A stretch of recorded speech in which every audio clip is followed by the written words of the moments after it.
El hombre que controla el suministro de dinero de Gran Bretaña controla el Imperio Británico, y yo controlo el suministro de dinero británico. Esa fue una cita de Nathan Rothschild. La familia Rothschild ha influido en cómo se forman los mercados, cómo se crean las políticas financieras e incluso en cómo operan naciones enteras, cosas que nos afectan hasta el día de hoy. La familia Rothschild fue tan poderosa que ningún político se atrevía a tomar una decisión sin su aprobación. Muchos ya saben que los Rothschild son una dinastía bancaria rica, pero es probable que estén subestimando la magnitud de su papel en la historia. Nathan Rothschild mismo dijo: "No me importa qué títere se coloque en el trono de Inglaterra, pues solo será un títere más". Esto muestra que él sabía desde el principio que el dinero era lo que hacía girar al mundo y que los políticos y las monarquías tenían mucho menos influencia de la que pensaban. Nathan Rothschild fue solo uno de los 5 líderes de las ramas de la familia Rothschild, cada uno con una fuerte influencia sobre los sistemas financieros de sus respectivos países. Desde ayudar a derrotar a Napoleón hasta plantar las semillas de la revolución industrial, los Rothschild son, sin duda, una de las familias más poderosas de la historia.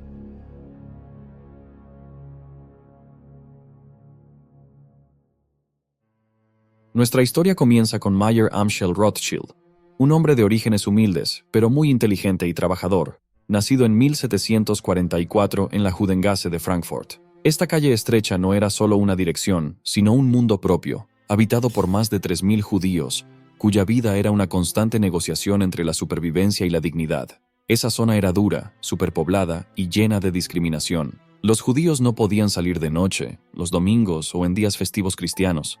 Se les prohibía el acceso a jardines públicos, cafés y otros lugares frecuentados por cristianos. Incluso la interacción social básica estaba limitada porque había una prohibición de grupos mayores a 2.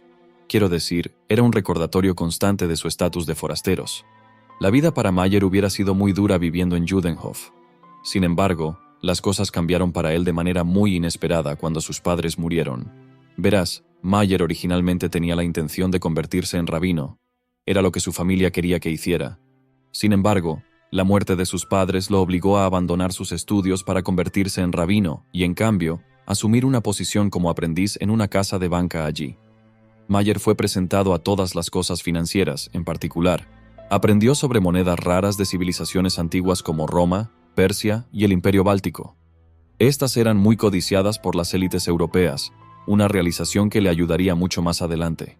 En esta casa de banca, uno de sus primeros trabajos fue clasificar monedas adquiridas a través de las ferias comerciales semestrales de Frankfurt, que atraían a compradores y vendedores de toda la región.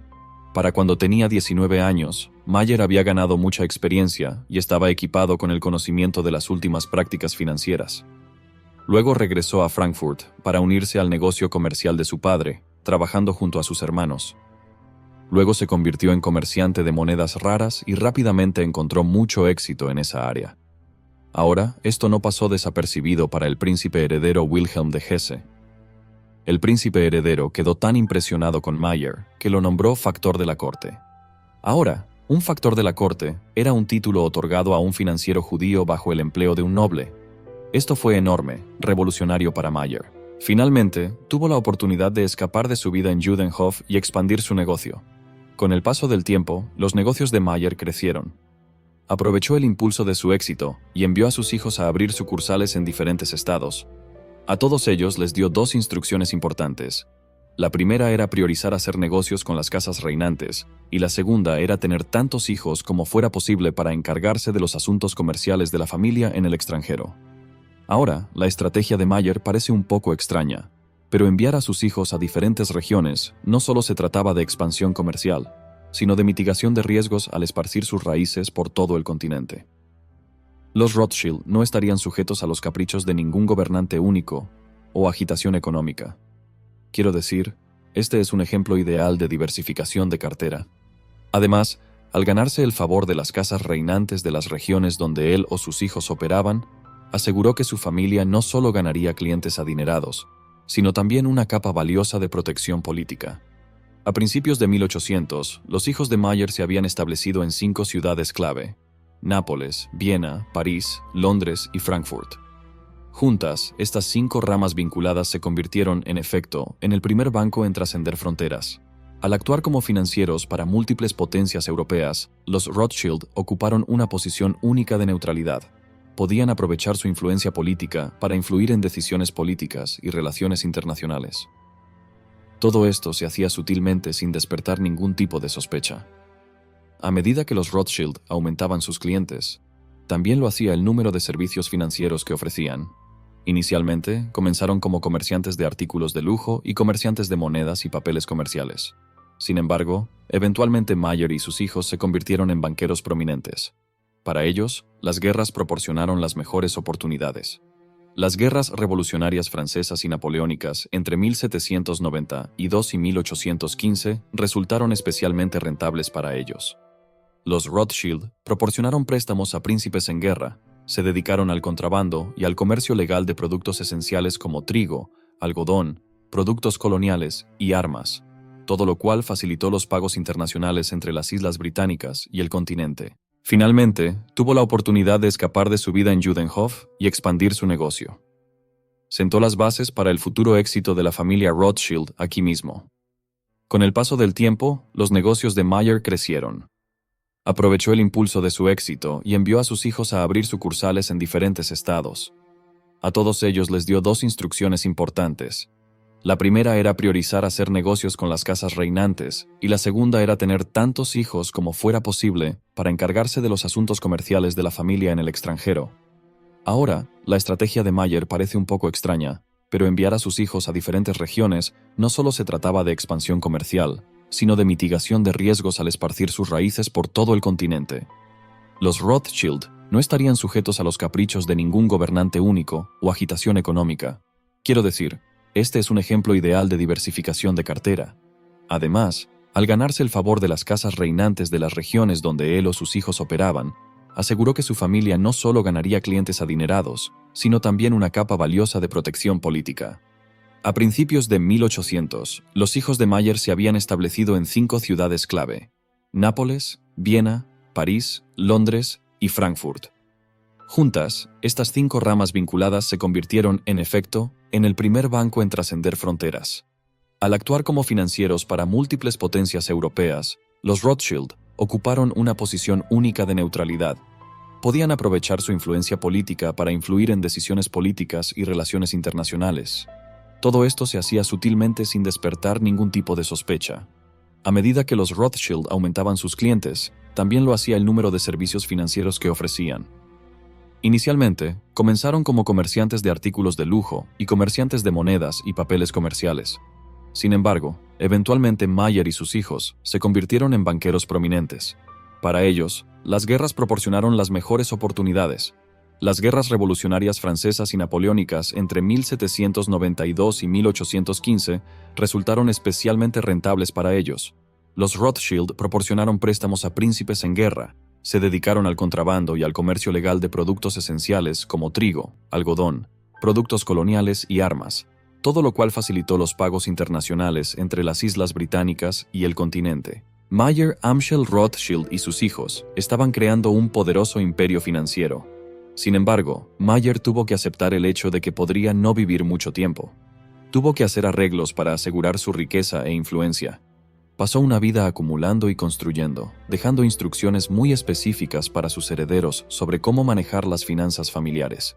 Su testamento estipulaba que solo los descendientes masculinos podían heredar la riqueza de la familia. Esto llevó a muchos matrimonios entre familiares. Quiero decir, al nivel de los Habsburgo. Entre 1824 y 1877, hubo 36 matrimonios entre los descendientes masculinos de Mayer Rothschild, y 30 de ellos fueron dentro de la misma familia, como primos hermanos o segundos primos. Solo 4 mujeres Rothschild y 2 hombres se casaron con parejas fuera de la familia. Quiero decir, sin nada más, ayudó a mantener la riqueza y el poder consolidado. Ahora, no solo fueron matrimonios entre familiares, sino que hubo otro factor que permitió a la familia mantener el control sobre su fortuna. Los Rothschild no ataron ninguna de sus riquezas a activos tangibles que pudieran ser fácilmente incautados, como bienes raíces o oro. En cambio, invirtieron en instrumentos altamente líquidos como acciones, bonos y deudas. Así, si estallaba alguna violencia antisemita, seamos realistas, sucedía a menudo, no hacía ninguna diferencia para los Rothschild. De esta manera, No había nada que una turba enfurecida pudiera destruir o quitar, ni algún noble codicioso podría incautar. Esto resultó ser una decisión muy inteligente para los Rothschild.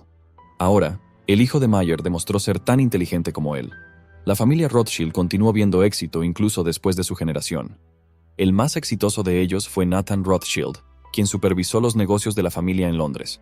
Su mayor logro ocurrió en 1835, cuando logró asegurar los derechos de las minas de mercurio en España.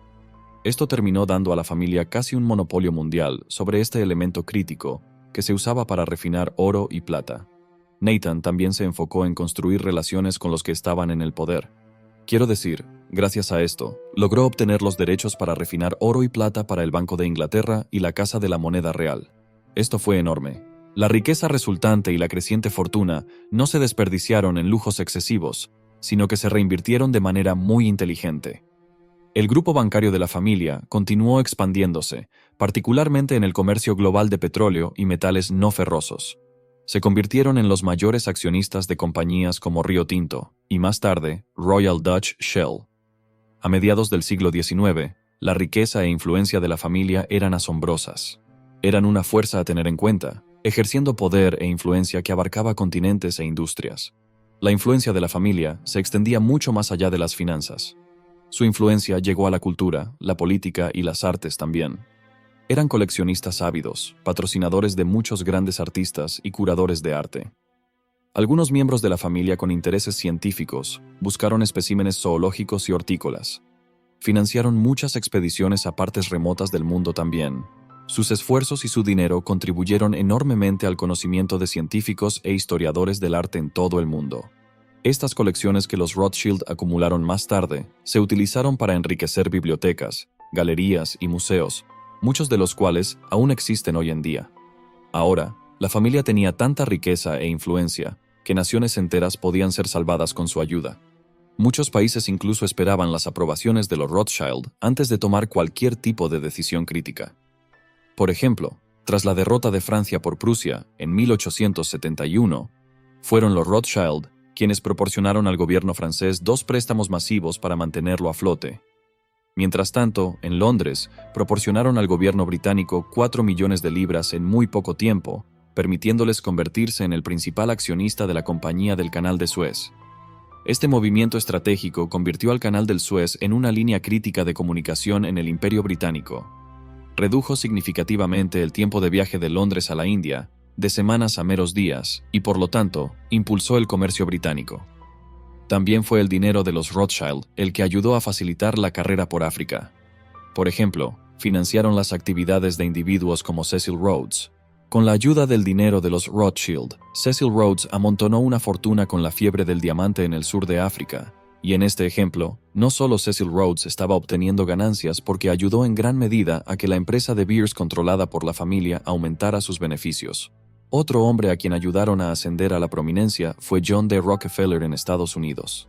En el siglo XIX, Estados Unidos era una nación que se desarrollaba rápidamente. La familia Rothschild apoyó las obras de muchos industrialistas estadounidenses, incluidos los Rockefeller. Los Rothschild poseían una participación gobernante en el National City Bank de Cleveland. A través de esto, proporcionaron financiamiento crucial a Rockefeller cuando comenzó a consolidarse en el negocio de refinerías de petróleo.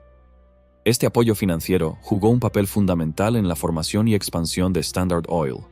Aunque la empresa pronto se hizo notoria por sus prácticas monopólicas, hizo de Rockefeller una de las personas más ricas del mundo. Además, facilitando aún más el ascenso de Rockefeller, estaba Jacob Schiff. Schiff tenía fuertes lazos con la familia Rothschild, a través de su nacimiento en la casa Rothschild-Schiff en Frankfurt. Asesoró a Rockefeller en movimientos estratégicos de negocios. Notablemente, desempeñó un papel clave en el desarrollo de los acuerdos de rebates, que Rockefeller aseguró de los ferrocarriles para transportar petróleo de competidores. Estos rebates dieron a Standard Oil una ventaja competitiva significativa y solidificaron aún más su dominio en la industria.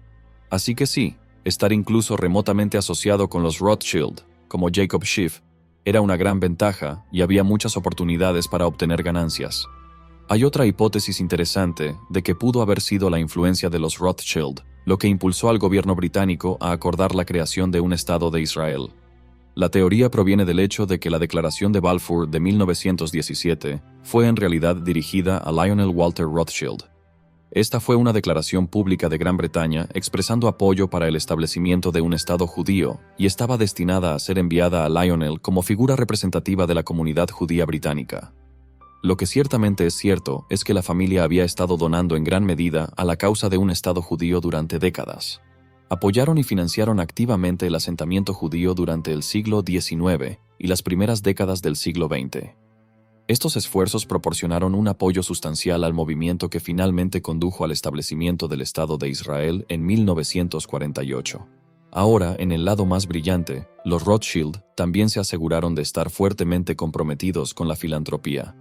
En Frankfurt, solo, por ejemplo, administraron hasta 30 fundaciones caritativas. Estas incluían bibliotecas públicas, orfanatos, hospitales, hogares para ancianos y fondos educativos.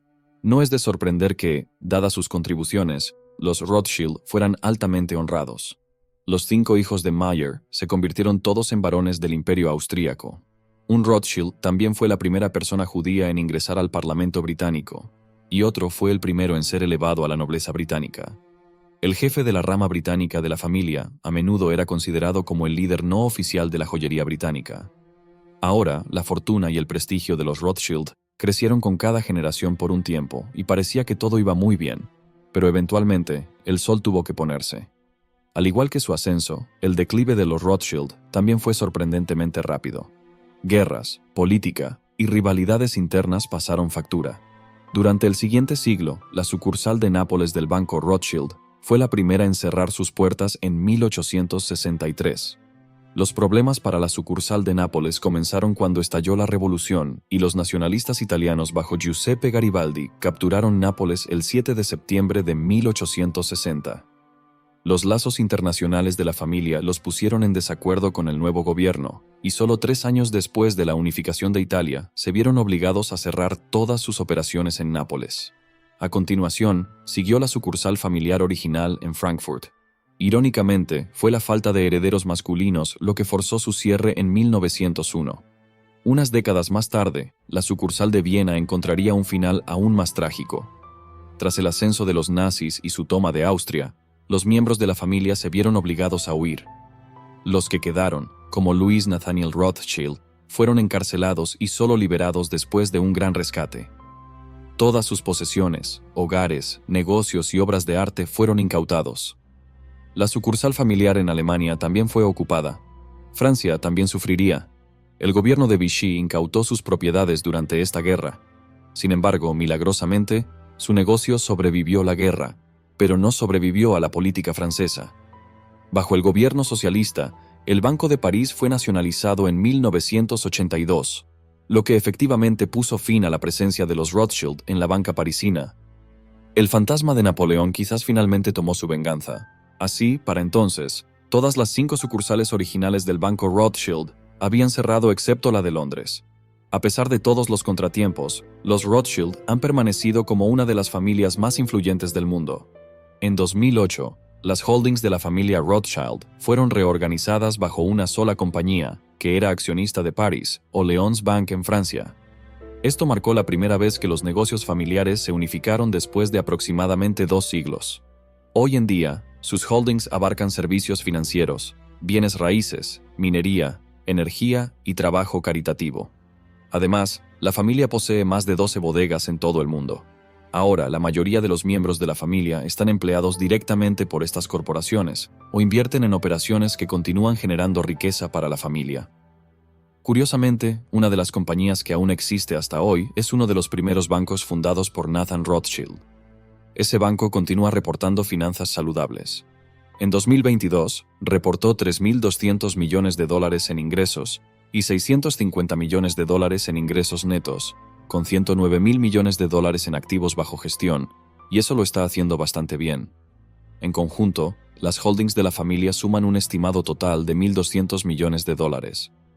A pesar de todos los contratiempos, aún siguen siendo una de las familias más ricas del mundo. Ahora, aunque la verdadera extensión de su poder aún es debatida por muchos historiadores, no se puede negar que la familia Rothschild dejó una marca indeleble en nuestra sociedad, tanto económica como políticamente. Su éxito es un recordatorio de cómo un evento aparentemente menor puede alterar dramáticamente la historia del mundo. Quiero decir, piensen en esto. Si los padres de Mayer Rothschild no hubieran muerto temprano, él nunca habría entrado en el mundo de las finanzas. Imaginen si Mayer se hubiera convertido en rabino, tal como sus padres originalmente pretendían. En este escenario, la victoria de Gran Bretaña sobre Napoleón podría haber sido muy diferente. Quiero decir, Francia podría haber emergido como una potencia dominante. Muchas figuras prominentes de la historia que conocemos hoy probablemente serían olvidadas si no hubiera sido por las contribuciones de los Rothschild. Así que sí, no se puede negar, sea para bien o para mal, que el impacto de los Rothschild en el mundo fue significativo. Por cierto, si te quedaste hasta el final, me encantaría que dejaras un emoji de sonrisa al revés en los comentarios.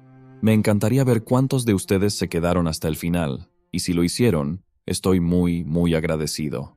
Por favor, no olvides suscribirte al canal si aún no lo has hecho y nos vemos pronto.